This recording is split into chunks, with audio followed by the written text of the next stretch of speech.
The warrants that he's being charged for are bad, but it's not something you have to go get him at 2 o'clock in the morning. NANI? Dynamite! Hey guys, how you doing? My name is Cheryl. This is Identity Booth. We're currently going through a wave of abuse, once again from the police department, where they're just finding ways to like shoot people in the streets. Right? They're just finding ways to shoot people in the street. Let's get the updated story here. As we come on the air tonight at 5, 10 TV is learning that we will soon hear from the family of a Columbus man shot and killed by police. Thanks for joining us. I'm Andrew Kinsey. And I'm Yolanda Harris. Just moments ago, the family's attorney issued a statement.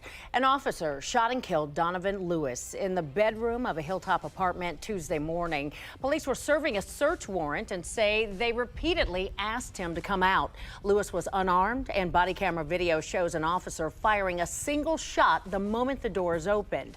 As the police investigation continues this hour, we're learning why officers wanted to arrest Lewis in the first place. 10 TV's Kevin Landers has the warrant and joins us now live from where that shooting occurred. Kevin? Well, good evening. Donovan Lewis was living here at this apartment behind me. According to court records, he has a history of domestic violence, including striking the mother of his unborn child. What is unclear tonight is why police chose Tuesday morning to arrest him here. Armed with a search warrant, Columbus police came to Donovan Lewis's apartment attempting to arrest him involving an August 10th incident involving the mother of his unborn child. According to the complaint, Lewis's girlfriend told police she's pregnant with Mr. Lewis's child. She said the two began to argue and Mr. Lewis shoved her off a chair that she was sitting in, and then she rolled down a hill. She ran to a local KFC to call police, where officers, quote, noticed she had a black mark underneath her right eye. She told police Lewis had punched her in the face 3. Now, immediately, I know there's going to be some people in the crowd that are going to say shit like, well, he's a woman beater, he's a this and this. Like, no, he's a piece of trash, and he deserves to serve his day in court for his actions. Furthermore, it's super important that he serves and answers for these actions, but it doesn't excuse what the police did to him in this case, right? These are two separate actions. One, he gets to see his day in court. 2, he gets executed within a fraction of a second. And it's not so much I want to talk about how they executed this search warrant and why it's just how you know this all, like, you can look at the video and clearly show, like, and I know YouTube is gonna like probably flag this. But you can see in the video, like, the moment he shoots him, the officer makes audible, boom, and he goes to reholster his weapon, and he says shit. Like, just look at how quickly he holsters his weapon. He knows he fucked up. He shoots and immediately holsters his weapon.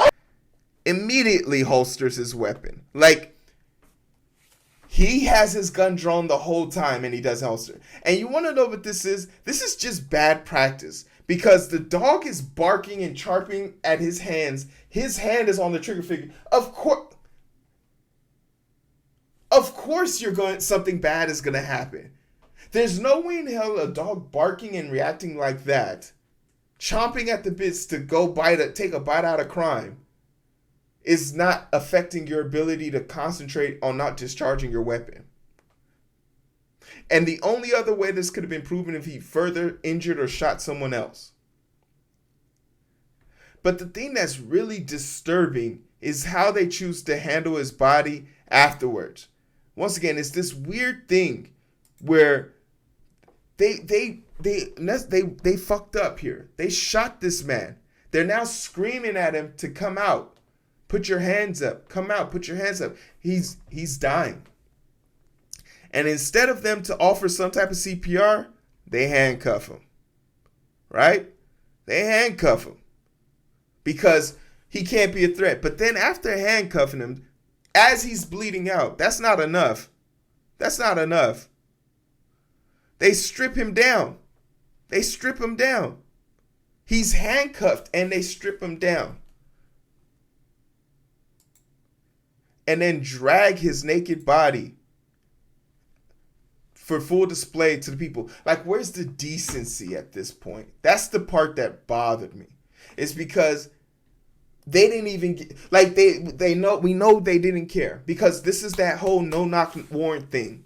This whole coming in at the middle of the night. The warrants that he's being charged for are bad, but it's not something you have to go get him at 2:00 in the morning. You couldn't have put you know where he lives. You couldn't have put a police cruiser outside of his house, wait for him to get in his car and pull him over. Like this, why this method? Where you have two other people outside, handcuffed, watching their dead, like this person right here, night's over, ruined. Homie got killed, you're handcuffed outside, and they just drug his dead body, but half naked outside. That's the weird part for me. It's the unnecessary, casual compliance with people not caring about life. And once again, like I said, his actions are atrocious, horrible. Beating his mother, beating his wife, mishandling of a weapon, all the felony crime right there in California, in a vehicle. Sure, absolutely. But I'd much rather him sit in court and be punished. And dare I say, this person had contributed nothing to society. He's allowed to not contribute to society. And if that's not your feeling, then you're on the wrong side of this argument, right?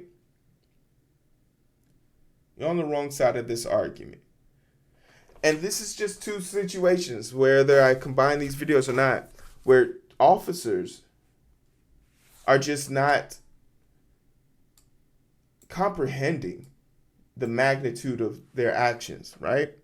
Not understanding the magnitude of their actions. But we can take this a step further, dare I say. And once again, I'm not sure if I'm going to combine these videos together, but just in case we do, as far as the video goes for Donovan, I just want to, I'm curious to know how this is going to go, the transparency of it all. There has to be repercussions for that officer discharge. His life there's no justification for his weapon discharging like that. So that officer has to face some type of that officer was also like a 30-year veteran. 12 hours after it finished, a 20-year-old Donovan, officers were serving a search warrant, KFC, June 2020. Columbus Mayor Griffin and Bryant will take questions during about this. Okay. There has to be consequences for that officer that did that. But heartbreaking right now. That's crazy. Gut-wrenching. That's the only way you can describe it. Let's talk about this real quick. Clap. Hey guys, how you doing? My name's Cyril. This is Identity Booth. I'm here to identify with you as you try to identify with me. Let's talk real quick about what happens when accountability. This is what happens when accountability fails us. And I often tell people, like, it's super important that, you know, people not of color, dare I say, you understand us or sympathize with us, or you'll learn to empathize with us. That's something I always tell people who aren't black. Yo, you should sympathize with the struggle and the plight of the black community, because it's better than you having to empathize with us. Because sympathize means you just feel for us, even though you might not have experienced what I'm feeling. But empathize means it's happened to you, so you know exactly what's going on. You know. Arlington police officer goes on trial for killing a woman while trying to shoot a dog. And this is the shit that I was talking about earlier, right?